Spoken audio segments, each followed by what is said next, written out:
Mwiriweho neza nshuti bavandimwe b'amakuru n'ibiganiro byacu kuri Sahel TV. Imana ibaha umugisha. Tugarutse kandi kongera kubagezaho amakuru ari kuvugwa hirya no hino mu karere k'ibiyaga bigari. Nimujye kure inyakiramajwi zanyu. Reka tubashimire mwebwe mwese mwakoze subscribe, hanyuma mugakora like, mugakora share, mukatwandikira muri comment. Imana ibaha umugisha. Reka kandi twongere twihanganishe mwebwe mwese mwagize ibyago n'abafite ibibazo by'uburyo butandukanye hirya no hino. Tugira tuti Imana ibakomeze. Reka dukomeze tubagezaho amakuru yacu ari kuvugwa hirya no hino mu biyaga bigari. Reka duhere muri Repubulika Iharanira Demokarasi ya Kongo ku kibuga cy'imirwano, aho kuri ubu butaka hakomeje kuvugwa intambara idasanzwe iri kubica bigacika mu duce dutandukanye hirya no hino. Reka duhere kandi mu burasirazuba bwa Repubulika Iharanira Demokarasi ya Kongo, aho nta handi ni mu gace ka Uvira na za Walikale. Ahangaha haravugwa intambara y'ingabo za Wazalendo n'ingabo za M23. Biravuga ko hakomeje kumvikana amasasu mu buryo budasanzwe mu bice bitandukanye hirya no hino. Reka kandi dukomereze mu bindi bice biri kuvugwamo intambara hirya no hino. Dukomereze mu gace ka Goma, aho nta handi nahavugwa mu gace ka Katoyi. Haravugwa intambara idasanzwe yashyamiranyije ingabo za M23 ndetse na Wazalendo. Ni mu rukerera mu masaha agana saa 9 z'ijoro nibwo kandi ibi bitero byagabwe kuri M23 muri kano gace, ingabo zigatana mu mitwe mu buryo budasanzwe. Reka kandi turaza gukomereza na za Rucuro n'ahandi hirya no hino mu migi itandukanye muri Kongo iri kuvugwamo intambara mu buryo budasanzwe. Reka dukomeze tubageza amakuru yacu. Nimujye kuri inyakiramajwi zanyu, ngewe mbahaye ikaze. Munyemerere mutega amatwi muca kabogi mbagezaho amakuru mu buryo budasanzwe. Wewe wemeye kubana natwe ugakora subscribe, hanyuma ugakora like, ugakora share, ukatwandikira muri comment. Reka ngire nti Imana ikurebe neza uyu mwanya ubikoze. Imana ikurebe neza, habwa umugisha n'Imana. Twakomeje makuru yacu n'ibiganiro byacu ku kibuga cy'imirwano.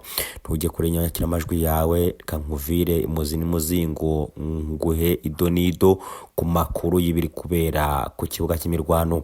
Reka duhere kandi muri Walikale. Muri Walikale haravugwa ko hari imirwano yashyamiranyije ingabo za M23 n'ingabo za FARDC, ndetse bikavuga ko hari abasirikare bamwe bagiye bagwa ku rugamba. Bikavuga ko hari abakomeje guhunga b'abasivile bajya mu bice bitari kuberamo intambara, bakuwe mu byabo n'iyi ntambara. Dukomereze Buvira. Buvira kandi biravuga ko ingabo za FARDC n'ingabo za M23 zihana gahenge mu minota mikeya, ariko mu yindi minota zigatana mu mitwe. Ariko biravuga ko hirya no hino ingabo za M23 zikomeje kugabwaho ibitero, ariko amakuru tugiraho kano kanya aratubwira ko izi ngabo zitaratakaza ibi bice ziri kurwaniramo. Ariko kandi ingabo za Wazalendo zikavuga ko uko byagenda kose zigomba kubakura muri utu duce bagiye bafata byanga byakunda. Turakomereza kandi mu migi itandukanye nka za Katanga, hazwi nka za Katanga, naho aho hose ingabo za M23 zikomeje gutana mu mitwe n'izi ngabo za Wazalendo. Bivuga ko naho mu masaha atambutse humvikanye urujya n'uruza rw'amasasu atandukanye, imbunda nini ziremereye n'imbunda ntoya. Bikavuga ko ariko nta gihe byamaze kugeza ubu ngubu hari agahenge, nta masasu akiri kumvikana. Reka twihutire mu mujyi wa Goma. Biravuga ko bongeye gutana mu mitwe kuva saa 3 z'ijoro kugera hafi mu masaha 9. Bikavuga ko kandi aka gace barwaniyemo ari agace ka Katoyi batanye mu mitwe mu buryo budasanzwe.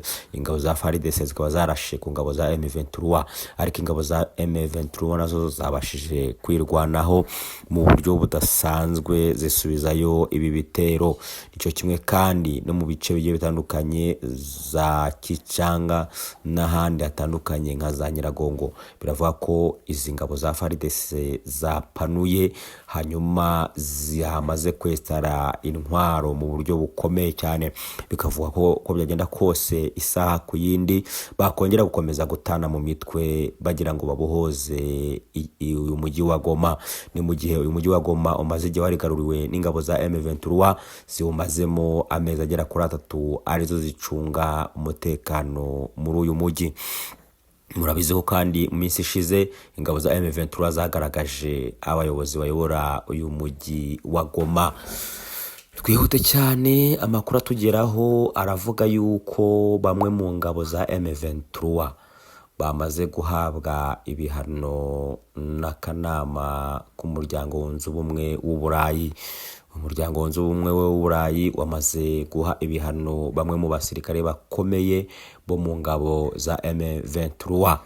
Abo kandi tuzabagezaho amazina yabo mu biganiro byacu bitaha. Ni mu gihe kano kanama kavuga ko uyu mutwe uri gukora ibinyuranyije n'amategeko ku butaka bwa Kongo.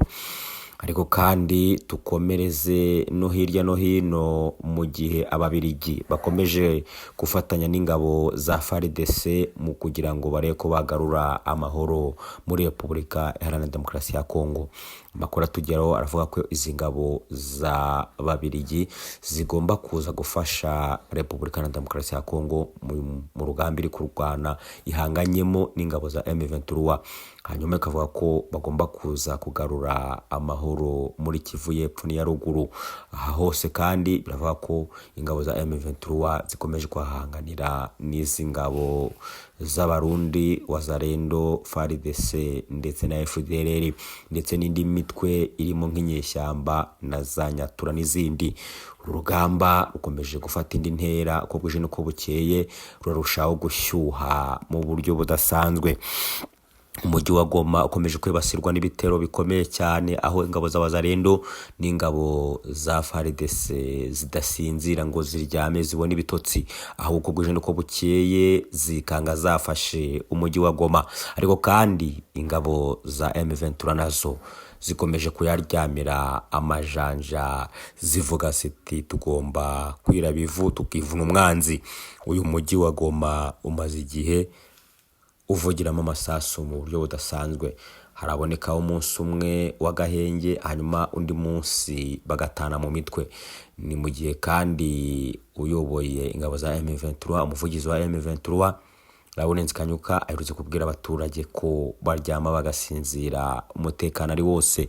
Avuga ko izi ngabo za M23 zikora ibishoboka byose kugira ngo umutekano mu mujyi wa Goma urusheho kuba mwiza. Ni mu gihe kandi umujyi wa Bukavu, reka naho tuhanyarukire naho tureba ibiri kuvugwayo. Umujyi wa Bukavu uravugwamo ingabo za M23 ku mipaka yombi, Rusizi, umupaka munini wa Rusizi n'umupaka mutoya wa Rusizi. Hose ingabo za M23 akaba arizo zicunze umutekano ubahuza n'u Rwanda. Izi ngabo za M23 kandi zikomeje kugenda zicunga umutekano hirya no hino mu mujyi wa Bukavu, ndetse bikavuga ko uko byagenda kose ziryamiye amajanja, kuko Wazalendo nayo iraho hafi itagiye kure, ishobora kubagabaho ibitero isaha n'isaha bigakomera. Ni mu gihe muri weekend ishize ku cyumweru gishize aribwo izi ngabo za Wazalendo zagabye igitero gikomeye karundura ku kibuga cy'indege cya Kavumu. Ariko ingabo za M23 zikabyitwaramo neza, zihawe umusada n'izari ziri mu mujyi wa Goma, aho bivugwa ko hagiye amato agera muri 3 kujya gutanga umusada hano mu mujyi wa Bukavu. Nicyo kimwe n'ahanga ku kibuga cy'indege cya Kavumu, bikavuga ko kandi bahatanze umusada bakigarurira iki kibuga n'ibice bigiye bikikije ikibuga cy'indege. Aho hose M23 akaba ari hacungira umutekano. bikomeje kuba ibibazo, bikomeje gusubirira udubi mu gihe ingabo za M23 zikomeje gucakirana n'izi ngabo. Haribazwa niba iyi ntambara bizageraho igahosha cyangwa se niba bazahora barwana kugeza ryari. Ni mu gihe imiryango mpuzamahanga ikomeje kuvuga ko M23 ibitera igaba kuri Repubulika Iharanira Demokarasi ya Kongo bidakwiriye, ko ahubwo hagomba kurebwa umuti bakunga ubumwe bakubaka igihugu cyababyaye. Ni mu gihe M23 iri gushinja Felix Tshisekedi kuba ari we wihishe inyuma yo kudatuma izi ngabo zijya mu biganiro n'ubutegetsi bwa Repubulika Iharanira Demokarasi ya Kongo.